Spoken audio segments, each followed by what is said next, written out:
Hello, my name is Jamie and welcome back to my YouTube channel. Unlike any other YouTube channel that showcases Pokemon Go PvP content, mine exclusively showcases Shadow Pokemon.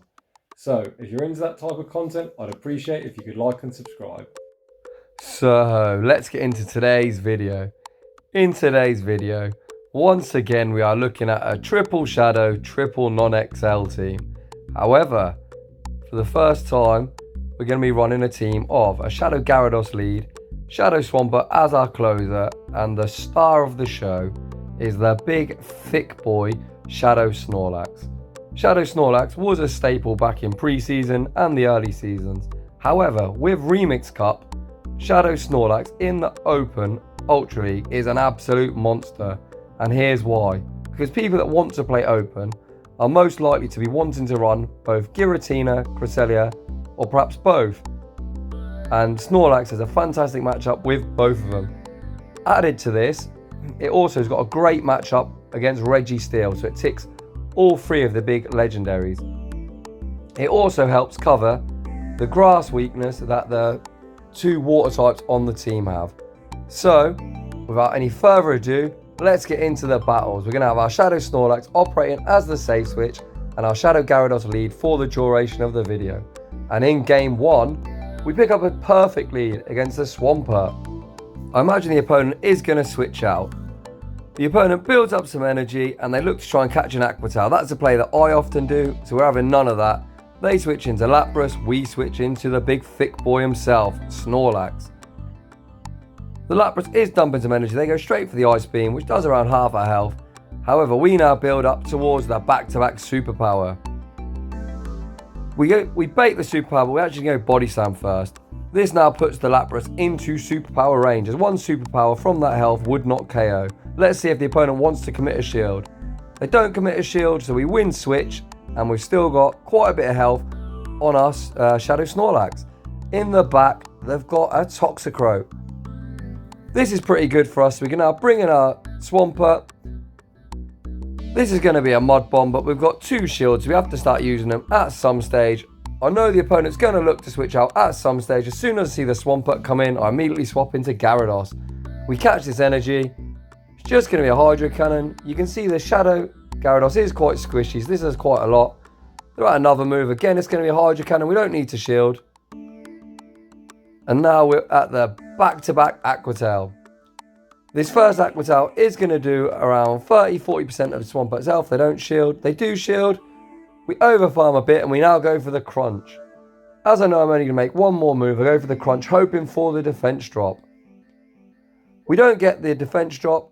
The Swampert is really aggressively trying to mud shot us down. They've obviously realised it's not going to happen. They do throw some energy. We've got a loaded Hydro Cannon ready, so Shadow Swampert's going to take out the opposition Swampert. And now we've got a shield ready for this Toxicroak. However, they don't even get to move, and I imagine this Hydro Cannon is going to be enough to take game 1. Hydro Cannon comes through and that finishes off Toxicroak, so GG's to that opponent. Moving on into game 2 of the video. We lead our Shadow Gyarados into a Charmer. This is terrible, as obviously they do resist our Dragon Breath. Once again, we immediately make the swap into the big thick boy again, Shadow Snorlax. We're met with a Politoed. This Politoed's building up an absolute ton of energy. So we go for this Body Slam before they get off a move. They're at the Blizzard as they've done 9 mud shots. I'm not going to shield because the Blizzard won't care. You can see it does huge damage, but it doesn't get stabbed, so we do survive. And now we are going to force a shield on the opponent. The opponent does shield, however, they're not going to be able to mud shot us down, so they are going to have to dump some energy. I could shield, however, I'm not going to shield this up. I'm going to choose to come back in with our Gyarados and look to commit to the fast move down.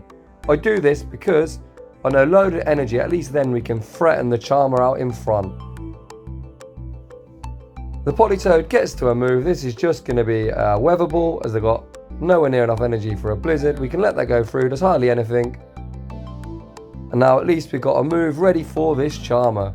Aqua Tail isn't a great move, however Gyarados does get stabbed and it is quite attack weighted.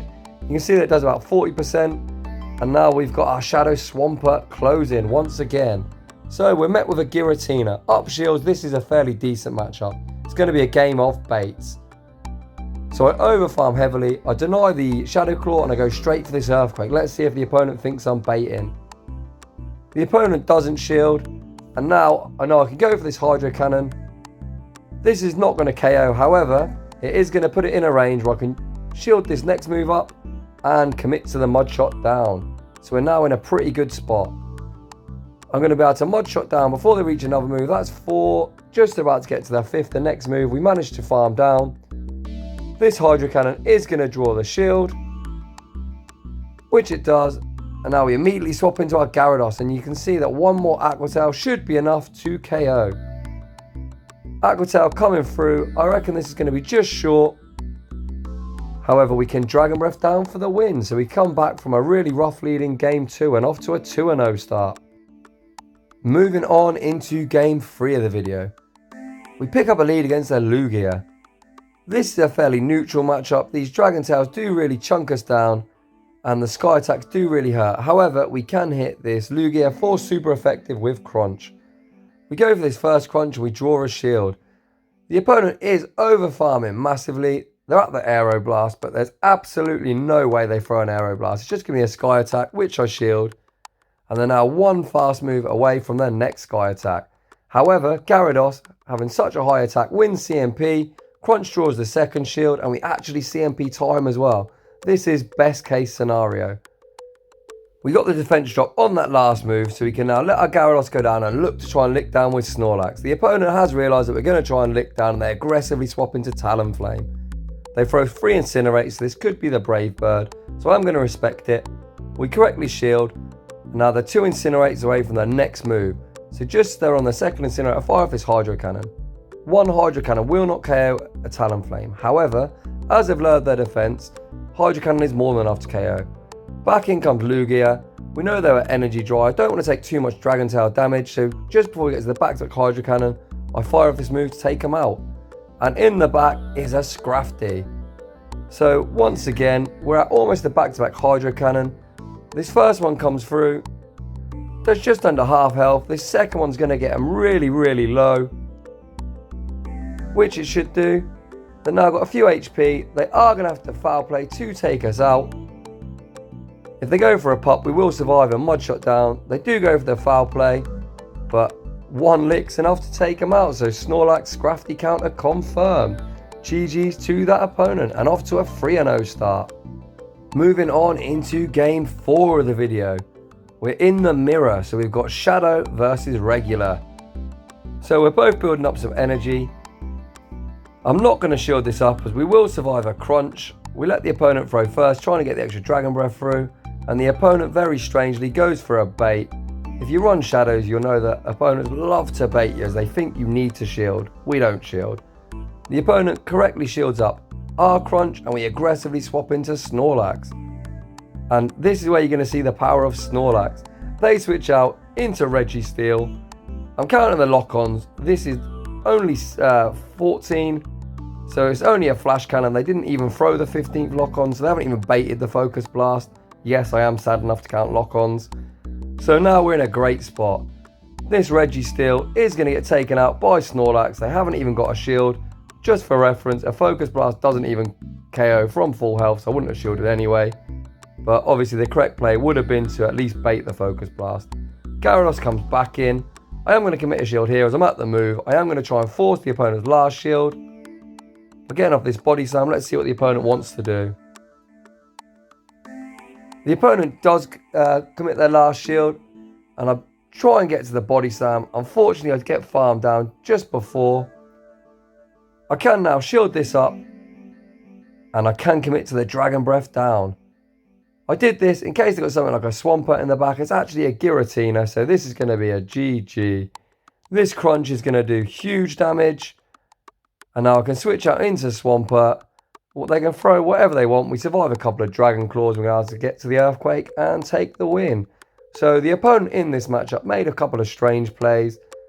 They tried to bait us in the opening matchup. Like I always say, if the bigger move will not KO, don't go for the bait, as I obviously didn't have to shield. With the Registeel, they didn't even commit 1 extra lock-on to bait the Focus Blast. So we capitalise on a couple of mistakes and move on to Game 5. Can we go a perfect 5-0? we pick up a really great lead with our Shadow Gyarados into Giratina. The opponent switches out into Stunfisk, so I try and get him into Hydro Cannon range by throwing an Aqua Tail, but the opponent actually shields. Once again, this is only 7 Mud Shots, it's 8 for the first Earthquake, this can only be a Rock Slide. So I don't shield. The fact the opponent has already shielded, I go straight for the Earthquake, as I still don't believe a Hydro Cannon would KO. I didn't overfarm, I don't want to take any extra damage, I just want to get this Stunfisk out of here. Back in comes Giratina, down a shield, we're going to just go for this Hydro Cannon, we're just looking to get a bit of chip damage, as we've got 2 really great answers in the back. I go for this Hydro Cannon as I'm trying to stall out the switch time, as I want to try and save my Swampert, as I imagine they could have a Reggie in the back.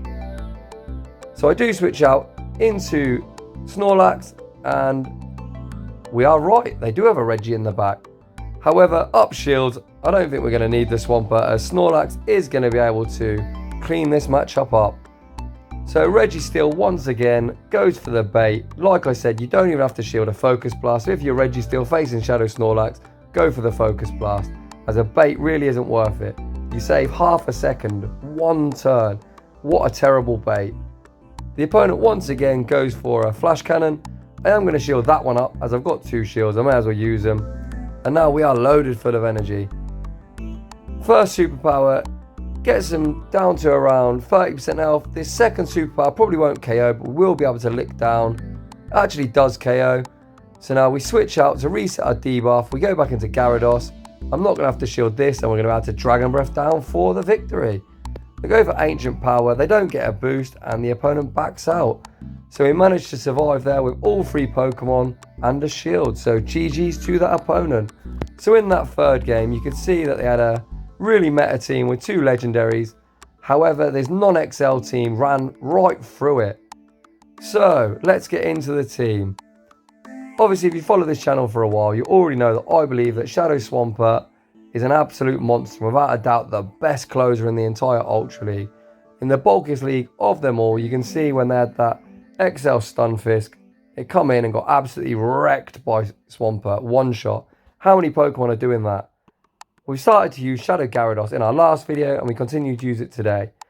Do I like Shadow Gyarados? Yes, I do. However, the lack of bulk is a bit brutal. So if you're not like me, only running Shadows, I would actually say the regular Gyarados is a bit better, as it tanks the moves from like something like a Cresselia a little bit better.